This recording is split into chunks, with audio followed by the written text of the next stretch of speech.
हमने एक सर्वदलीय बैठक आहूत की थी और उसके बाद आज राज्यव्यापी वीडियो कॉन्फ्रेंसिंग के माध्यम से माननीय विधायक और सांसदों से भी हमारा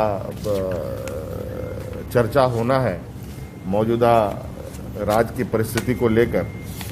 और आज इस सर्वदलीय बैठक में आए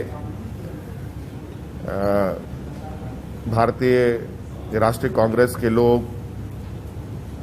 भारतीय जनता पार्टी के लोग प्रतिनिधि, झारखंड मुक्ति मोर्चा के प्रतिनिधि, आजसू के प्रतिनिधि, सीपीआई के, सीपीआईएम के, सीपीआईएमएल के, नेशनल कांग्रेस पार्टी के, मार्क्सिस्ट के लोग ने यहाँ पर अपना प्रतिनिधित्व किया है।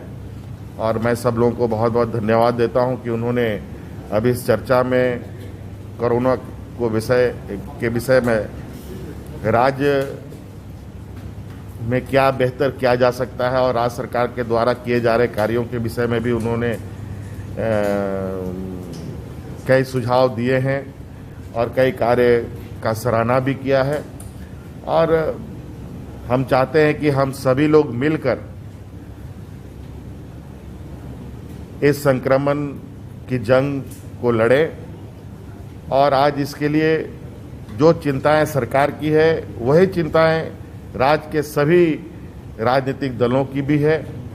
और इसको लेकर हमारी सोच थी कि हम सभी राजनीतिक दलों के विचार विमर्श के साथ कहाँ कमी हो रही है, कहाँ हमें और बेहतर करने की आवश्यकता है,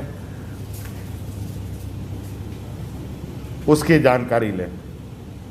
कई लोगों ने कई महत्वपूर्ण सुझाव दिए हैं। ये बात सबको पता है कि राज्य एक गरीब और पिछड़ा राज्य है। इस राज्य में अधिकतर लोग खेतीहर और मजदूर हैं। आज इस विकट परिस्थिति में, इस आपदा में कई लोग राज्य के अंदर जहां तहां फंस गए हैं। कई लोग देश के विभिन्न राज्यों में जाके फंसे पड़े हैं। उन सब लोगों को किस तरीके से सरकार की हाथ उन तक पहुंचे, सरकार कैसे उन तक पहुंचे, उनको उनकी सहायता कैसे करे, इन सब विषय पर पूरी चर्चा हुई। साथ साथ में राज्य में लगे स्वास्थ्य कर्मी, राज्य पे लगे पुलिसकर्मी और इस कोरोना से लड़ रहे जंग पर जो भी लोग शामिल हैं, चाहे वो दाल भात योजनाओं के माध्यम से महिला समूह चला रही हो या सीएम दीदी किचन चला रही महिलाओं हो, सभी लोगों को, सभी माननीय लोगों ने सराहा है कि आज इतने बड़े तादाद में हमारे लोग आज इस कोरोना की जंग में लड़ाई लड़ रहे हैं। ईश्वर इनकी रक्षा करे और इनको और ताकत दे ताकि हम लोग इस जंग को और इस महामारी से राज्य को बचा पाएं। आज ये एक अवसर है जहां हमें अपनी एकजुटता का परिचय देना है। और आज जिस तरीके से इस महामारी के बीच में भी कुछ असामाजिक तत्व माहौल को खराब करने पे लगे हैं कि वर्ग समुदाय के बीच में इस महामारी को ले जा करके सामाजिक तनाव और भेदभाव खड़ा करने की चेष्टा में है, इसकी पुरजोर निंदा आज पूरे इस सभा में हम लोगों ने किया है। अगर कोई ऐसा हरकत करते हुए पकड़ाएगा, निश्चित रूप से सरकार ऐसे असामाजिक तत्वों को कड़ी से कड़ी सजा देने का काम करेगा। और हमारे सभी लोगों ने कहा है इस विषय पर सब लोग एकजुट हैं और जो सहयोग जिनसे चाहिए सरकार उनसे ले सकती है। सभी दलों का ये आश्वासन हमें आज प्राप्त हुआ।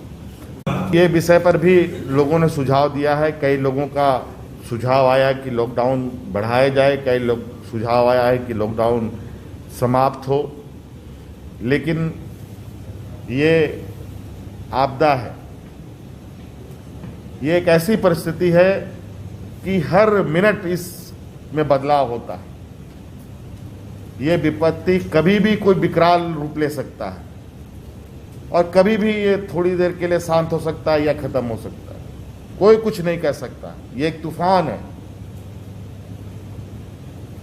और आज आपने देखा कि हम लोग पहले बहुत थोड़े रिलैक्स मूड में थे, लेकिन यदा कदा कुछ हम लोगों को कोरोना के मरीज मिले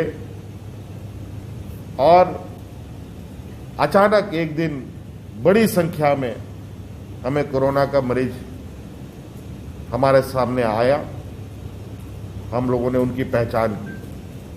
हम लगातार पहले से ये बात कह रहे हैं, झारखंड प्रदेश समस्याओं से अछूता नहीं रहेगा। जिस तरीके से ये चीज़ें देश दुनिया में फैल रही है, ये झारखंड की ही समस्या नहीं है, पूरी दुनिया की समस्या है।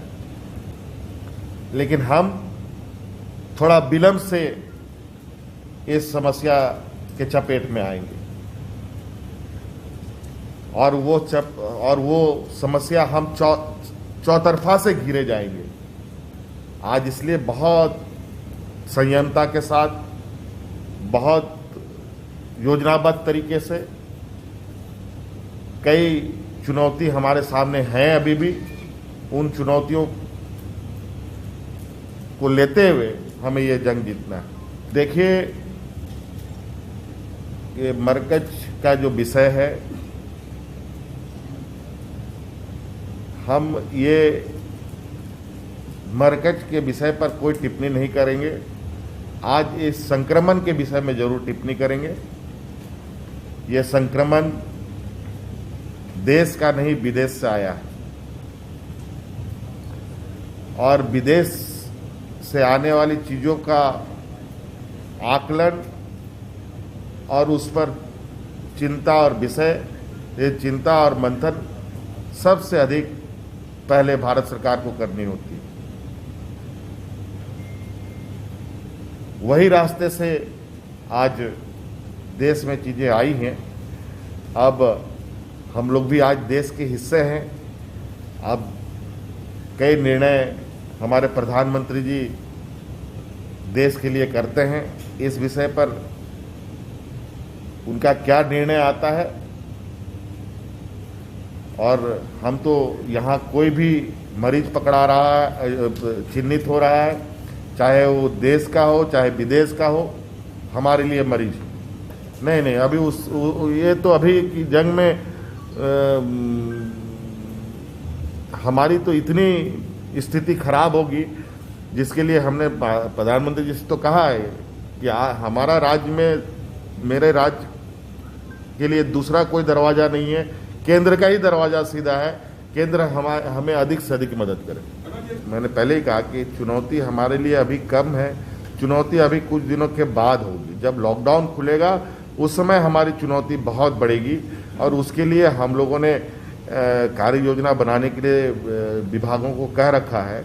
और अब इसकी तैयारी हम लोग किस तरीके से करेंगे, कहाँ कैसे करेंगे, ये आपको समय अवधि पर बता दिया जाएगा। क्योंकि अब लॉकडाउन खुलने का उपयोग क्या होगा, ट्रेन से आएंगे लोग कि प्लेन से आएंगे कि सड़क से आएंगे कि जहाज से, पानी के जहाज से आएंगे, क्या आएंगे, ये बहुत सारी चीज़ें, तुरंत चीज़ों को जैसे ही कोई बातें बदलती सामने आएगी उसके अनुरूप हम लोग अपनी चीज़ों को एक्ट करेंगे। आप लोग को इसके लिए थोड़ा इंतजार करना पड़ेगा। चीज़ें मोटा मोटी तौर पर हमें इस बात की आभास है ही नहीं, पर पूरी उम्मीद है जब लॉकडाउन खुलेगा 7 लाख से अधिक लोग हमारे राज्य के अंदर प्रवेश करेंगे, जिनका हमारा दायित्व बनेगा कि उनको हर हाल में चिन्हित करके स्वास्थ्य सुविधा के घेरे पे रखें, ताकि हम इस चीज़ को आगे ना बढ़ने दें। देखिए, इसमें होड़ नहीं लगा है कि ये राज्य आगे कर लिया तो बहादुरी कर लिया, ये राज्य आगे कर लिया तो ये बहादुरी कर रहा है, ऐसा कोई बात नहीं है। ये बात सभी राज्य अपने स्थिति परिस्थिति के हिसाब से निर्णय लेती है इसी तरीके से लॉकडाउन का पहले भी निर्णय धीरे धीरे सभी राज्यों ने लिया, हम लोगों ने भी 22 तारीख को लिया, फिर देश में प्रधानमंत्री जी ने 25 तारीख को निर्णय लिया।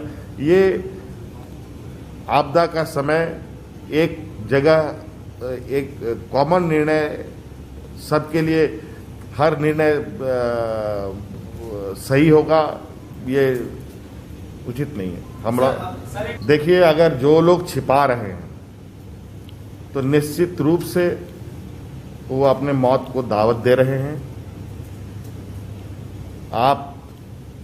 फिर मैं हाथ जोड़ के निमरण प्रार्थना करता हूं कि आप लोग सरकार के द्वारा चलाए जा रहे मुहिम से जुड़े, आप लोग अपनी बातों को बताएं ताकि आपके लिए हम लोग आपको इस महामारी से बाहर निकालने का हम काम कर पाएं।